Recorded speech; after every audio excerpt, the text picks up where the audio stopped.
Tom! Tom! Hey, what's happening? It's your dog. Marley! I can't take this anymore.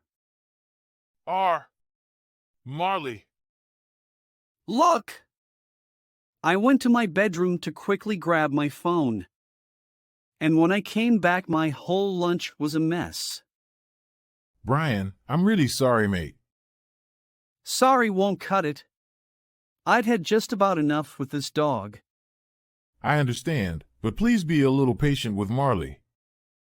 He's probably acting up because he's in a new environment and...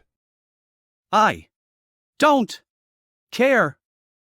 His hair is all over the place, he whines and barks all night, and now this?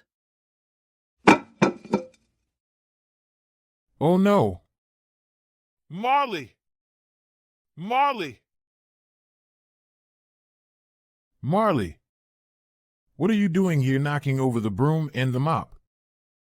Pal, I really need you to calm down. I'm putting you on a leash and taking you back to your kennel. Come on now, let's go.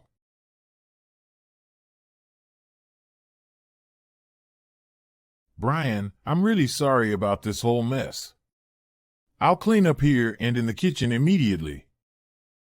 Tom, this was never a part of our living arrangement terms. And I don't think I can put up with this anymore.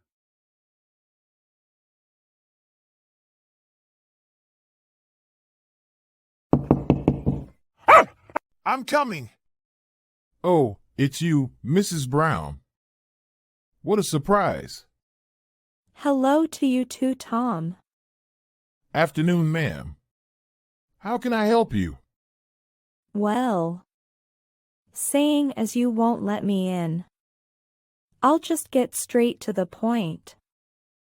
I'm sorry. I'd have asked you to come in, but the living room is a mess. I can see that.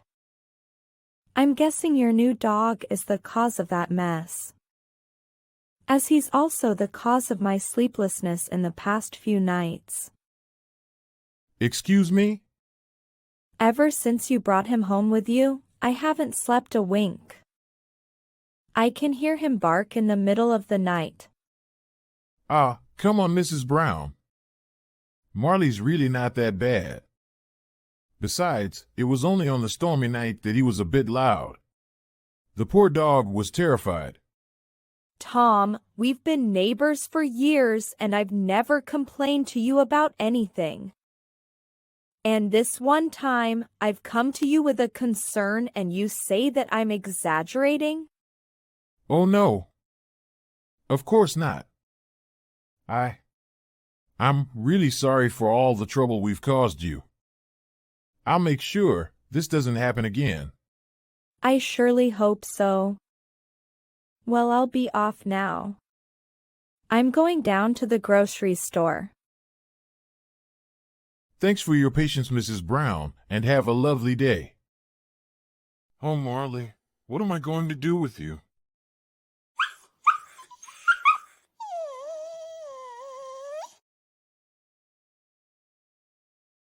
Come on, pal, let's clean up this mess.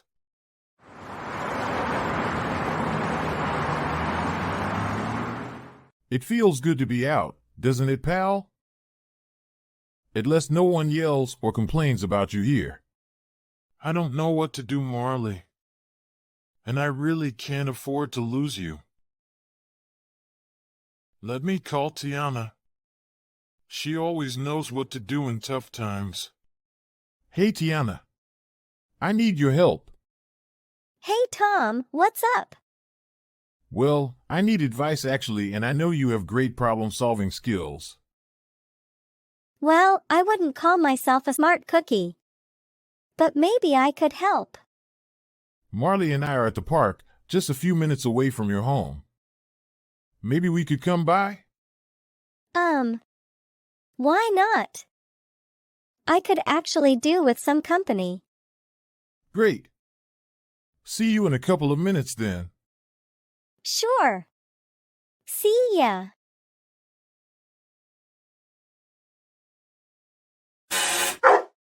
Tom! Come right in. Hey, Tiana. Sorry for coming in at such short notice. Not a big deal. I've been a couch potato all day. Being here reminds me of the surprise party. Thanks again for that. I had a whale of a time. You're welcome. I was happy to host it. And I had a great time too. Take a sit. Thanks. So, how are things with Marley? Well, he's the reason why I'm here. I sense trouble. Not really. Well, sort of. I told Jazz that getting you a dog for your birthday present was a bad idea. But as usual, she's so naive and never thinks anything through. Oh no. Don't get me wrong. I love Marley. He's actually the best gift that I received that night. Really? Yes. But not everyone feels that way. Brian, my flatmate, certainly isn't charmed by Marley at all. And Mrs. Brown, my neighbor, was expressing her own grievance against Marley this morning. Oh gosh, that sounds bad.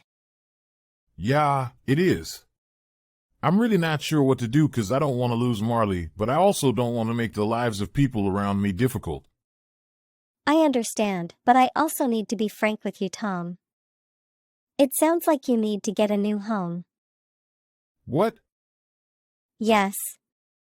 Dogs love space, and trying to raise them in a confined place, like an apartment, isn't easy. You could be right after all. Maybe that explains why Marley has been so restless. Dogs are creatures of adventure and exploration. And Marley's a young dog, so he has lots of energy to use up. You're making a valid point, actually. I'd love a house in your neighborhood. The houses here are sizable, and Marley would get a kick from playing all day in the big garden. If you're really keen on getting a rental property here, I could give you the contacts of the realtor who helped me find this place. I'd love that. Thanks, Tiana. Only a pleasure.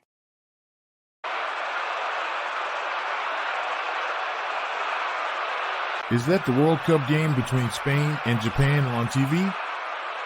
Yes. You and Marley could stay longer and we watch it together. Oh no. We wouldn't want to impose. Oh, come on. Don't be silly. The more the merrier. Besides, Marley seems to like it better here. He's even snoring.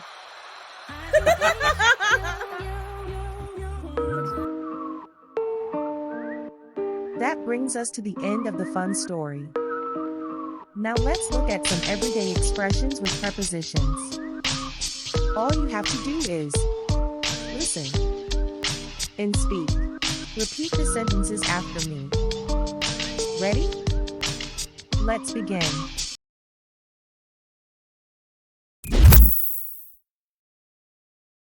Brian, I'm really sorry, mate. Sorry won't cut it.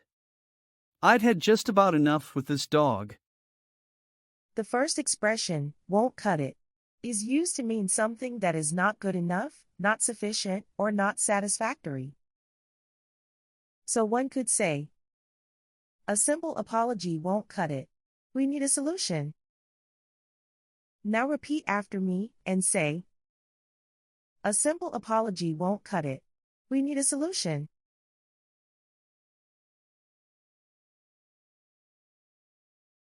A simple apology won't cut it. We need a solution.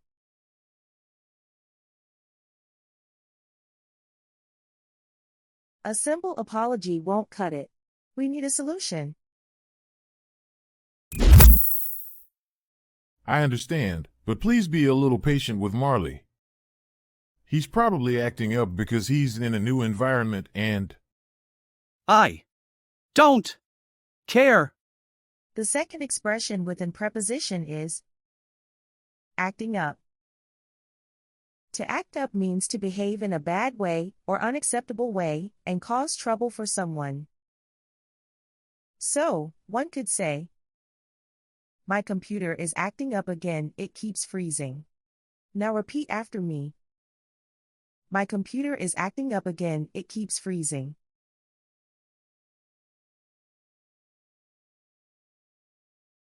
My computer is acting up again, it keeps freezing.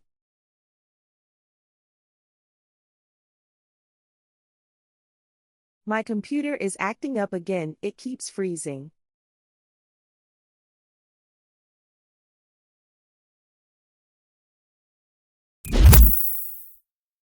Marley, what are you doing here knocking over the broom and the mop? To knock over means to accidentally knock or collide on something and cause it to fall to the ground. So one could say, be careful not to knock over the glass of water on the table.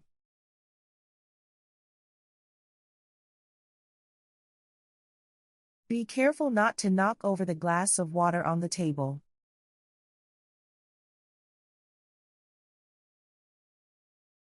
Be careful not to knock over the glass of water on the table.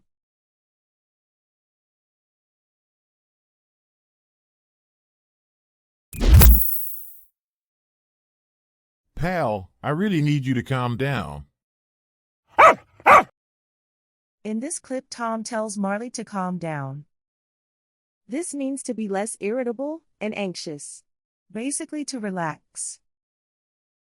So one could say, take a deep breath and calm down. Take a deep breath and calm down. Take a deep breath and calm down.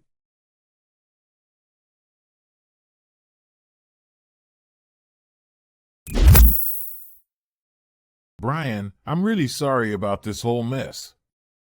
I'll clean up here and in the kitchen immediately. The expression clean up means to remove dirt and make a place clean and tidy. So one could say, we need to clean up after the party.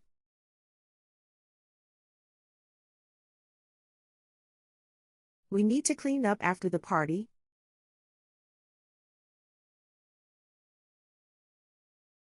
We need to clean up after the party.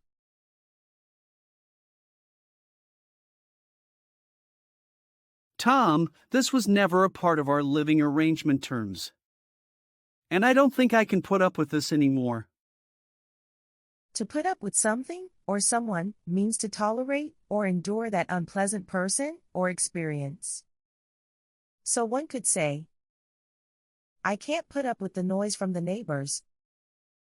Let's practice saying this sentence. I can't put up with the noise from the neighbors.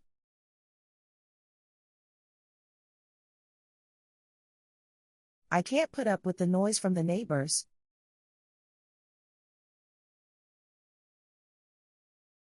I can't put up with the noise from the neighbors.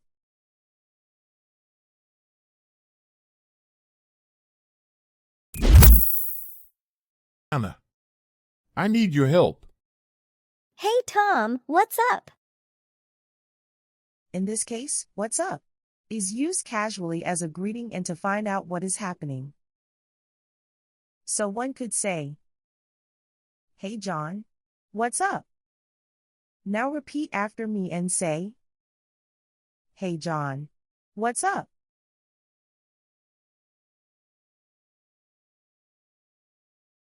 Hey John, what's up?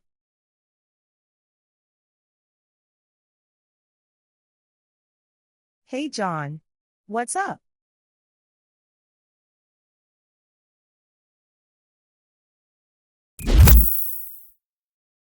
Marley and I are at the park, just a few minutes away from your home. Maybe we could come by? Tom says, maybe we could come by. To come by means to briefly visit someone. So one could say, I'll come by your house later this afternoon.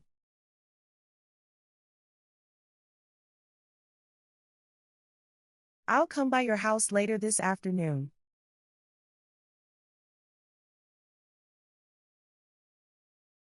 I'll come by your house later this afternoon.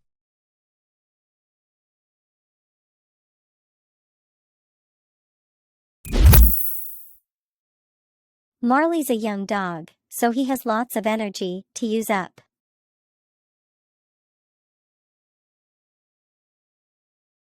To use up means to use everything, to deplete or exhaust a resource or a supply of something. So one could say, we've used up all the printer paper. We need to buy more.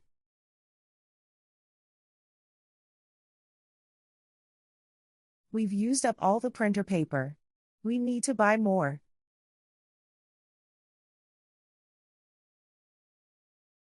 We've used up all the printer paper. We need to buy more.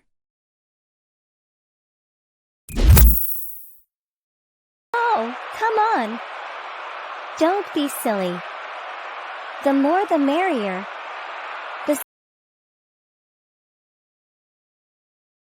The expression come on is often used to encourage someone or in some instances to express disbelief. So one could say, come on, you can do it. Don't give up. Now repeat after me and say, come on, you can do it. Don't give up.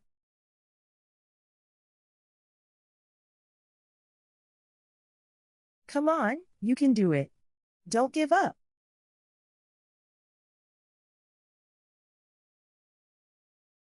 Come on, you can do it. Don't give up.